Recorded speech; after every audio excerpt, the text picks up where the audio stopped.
የኢንቨስትመንት ጥበብ ሀብትን በጥበብ የሚገነቡበት መንገድ። ሰላም ለሁላችሁ።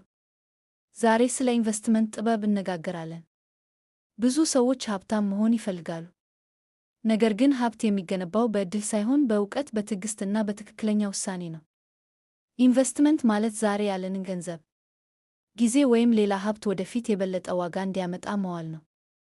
ይህ በአክሲዮን፣ በመሬት፣ በንግድ ወይም በትምህርት እንኳን ሊሆን ይችላል። መጀመሪያ ገንዘብ እውቀት ይኑርዎት። የመጀመሪያው እርምጃ የገንዘብ አጠቃቀምን መረዳት ነው። ከምን ያህል ገቢ እንደሚገባዎት እና ከምን ያህል ወጪ እንደሚያወጡ ማወቅ አስፈላጊ ነው። 2. ትዕግስት የሀብት ቁልፍ ነው። ብዙ ሰዎች ፈጣን ሀብት ይፈልጋሉ። ነገር ግን ትልልቅ ባለሀብቶች ሀብታቸውን በዓመታት ውስጥ ገንብተዋል። ስኬታማ ኢንቨስተር ትዕግስተኛ ነው። 3. አደጋን ይረዱ። እያንዳንዱ ኢንቨስትመንት አደጋ አለው። ስለዚህ ሁሉም ገንዘብ በአንድ ቦታ ያስገቡ። የተለያዩ የኢንቨስትመንት አማራጮችን መጠቀም አደጋን ይቀንሳል።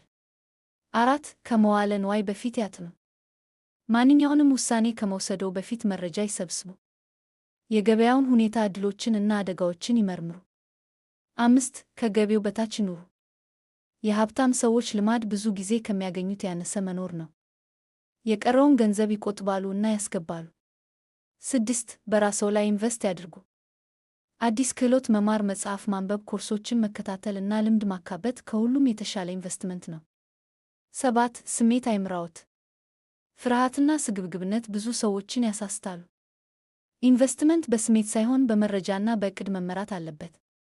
8. የረጅም ጊዜ አስተሳሰብ ይኑርዎት።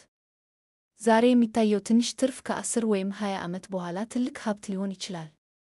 ስለዚህ ረጅም ጊዜን በማሰብ ውሳኔ ይውሰዱ።